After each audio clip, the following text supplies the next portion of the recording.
Hello class 12 students, today we will study. आज हम पढ़ेंगे पोटेंशियोमीटर के बारे में। पोटेंशियोमीटर ये टेक्स्ट बुक में आपके दिया हुआ है, last topic of chapter 3। Potentiometer का ये डायग्राम आप टेक्स्ट बुक्स में दिया हुआ है।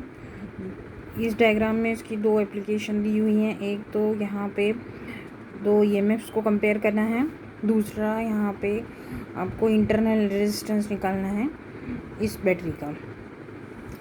These are the two applications of potentiometer. Potentiometer is a instrument to calculate the potential difference with respect to a long wire. अभी हम इंस्ट्रूमेंट को समझ लेते हैं पहले। ये एक लॉन्ग पीस यूनिफॉर्म वायर होती है। यहाँ से देखिए, ये वायर यहाँ से ए से लेके बी पूरा ये घुमा के इसको एक स्ट्रेट तरह से भी लगा सकते हैं, या यहाँ पे मेटल स्ट्रिप्स इसके बीच में लगी रहती हैं। ए से लेके सी तक एक पूरी यूनिफॉर्म वायर होती है with a standard cell is connected. यहाँ पे स्टैंडर्ड सेल कनेक्ट किया है। यहाँ पे वेरिएबल रेजिस्टेंस कनेक्ट करते हैं, that is a rheostat. Several pieces wire several pieces में प्लेस की जाती है side by side at the ends of thick metal strips. ये थिक मेटल स्ट्रिप्स लगी हुई हैं। ओके है। करंट फ्लो, यहाँ से करंट फ्लो करेगा और थ्रू ए से लेके किसी भी पॉइंट पे हम ये जॉकी से वैल्यू कैलकुलेट कर सकते हैं। ये वायर रन ए से सी तक रन कर रही है। अभी हम करंट कैसे वेरी कर सकते हैं? Current we can vary by varying the rheostat values. Rheostat values को हम वेरी करके करंट वेरी कर सकते हैं। पोटेंशियल डिफरेंस बिटवीन ए और any point at a distance from A calculate कर सकते हैं with the formula epsilon equal to phi L, where phi is the potential drop per unit length. यहाँ पे per unit length phi है potential drop, और L length पे हमने calculate किया है, तो टोटल पोटेंशियल ड्रॉप कितना होगा? Phi L. तो किसी भी पॉइंट पे पोटेंशियल ड्रॉप निकालना है, तो जहाँ पे नल पॉइंट आएगा उसको हम रियोस्टेट से एडजस्ट करेंगे, और नल पॉइंट एडजस्ट करेंगे कैल्विनोमीटर में, और इसकी वैल्यूज़ कम ज़्यादा करेंगे। तो वहाँ पे पोटेंशियल ड्रॉप किस पॉइंट पे मिलता है उस डिस्टेंस को एल माना जाता है, और तो पोटेंशियल डिफरेंस होता है epsilon equal to phi L. Now इसके एप्लीकेशन हमको पढ़ने हैं, that is application. First application is the potentiometer is to compare the EMF of two cells of EMF E1 equal to E1 and E2। यहाँ पे EMF हमने निकाला phi L से, उसी तरह से हमें दो अलग अलग E1 और E2 लेने हैं ईएमएफ्स। दो बैटरीज कनेक्ट कर, दो सेल कनेक्ट किए हैं जिनका ईएमएफ एक का E1 एक का E2 है, उनको हमें कंपेयर करना है यूजिंग पोटेंशियोमीटर। यहाँ पे की K1 भी लगाई हुई है, आप देख सकते हैं।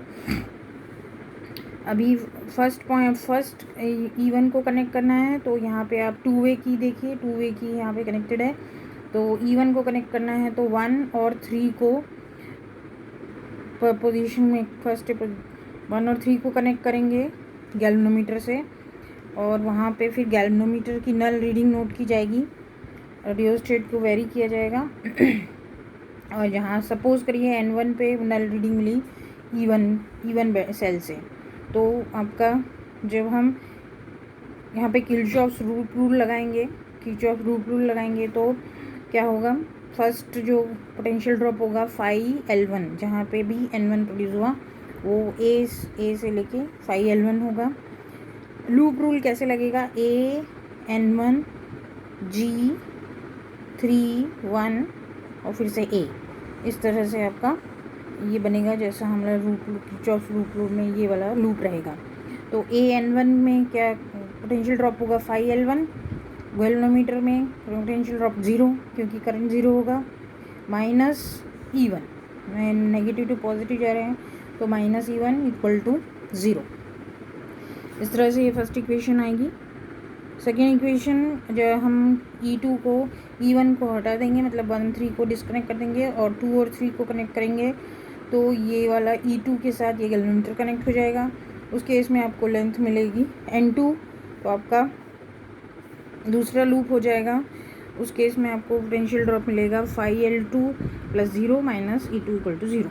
इन दोनों इक्वेशंस को आप डिवाइड करेंगे तो आपको मिलेगा ये φL1 / φL2 = E1 / E2।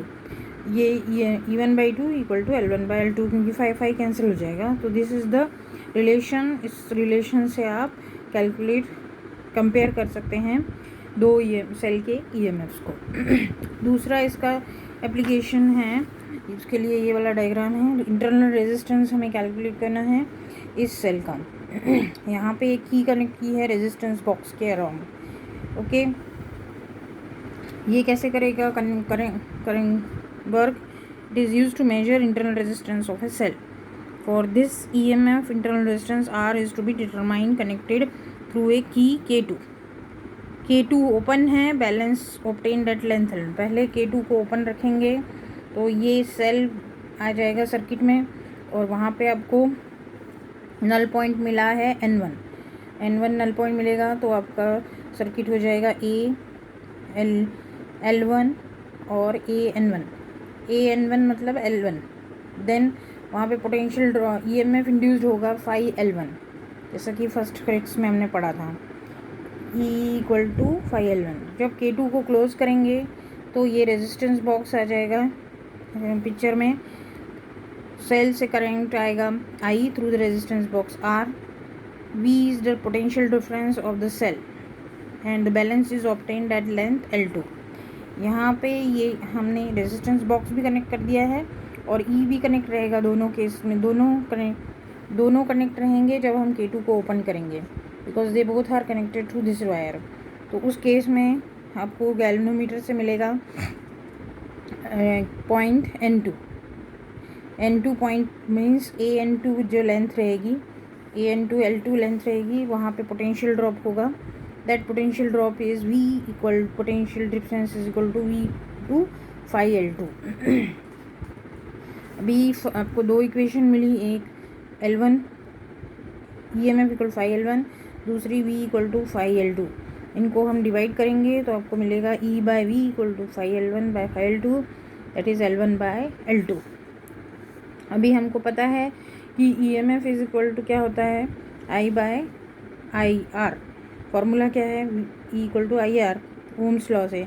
तो E हो जाएगा I = R + R and V is equal to IR, that is the potential drop is equal to IR.